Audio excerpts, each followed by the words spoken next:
উম্মত অন্যের ক্ষতি করিও না, পারলে উপকার করো। উম্মত কারো খাবার কেড়ে নিও না, পারলে ক্ষুধার্তকে খাবার দাও। উম্মত কারো অন্তরে অন্যায়ভাবে আঘাত দিও না, পারলে তার জীবন একটু শান্তির ব্যবস্থা করে দাও। সুবহানাল্লাহ। উম্মত কারো দোষ পেলে জগতে বলিয়ে বেরিয়েও না, অন্যের দোষ পাইলে দোষকে গোপন করে তাকে ইজ্জতে রাখো, তার ইজ্জত হেফাজত করো।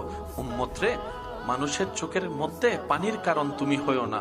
উম্মত, তুমি চলার পথে রাস্তায় কাঁটা দেখলে, পেরাক দেখলে সরিয়ে দাও, যেন অন্য ভাই তোমার কষ্ট না পায়। উম্মত রে, এক কথায় পৃথিবীর মালিক আল্লাহ তোমাদের কাছে আমানত দিয়েছে, আমানতদারিকে আমানতের মধ্যে রাখো। পৃথিবীকে ধ্বংস করিও না, পৃথিবীকে নষ্ট করিও না, পৃথিবীকে অশান্তি করিও না।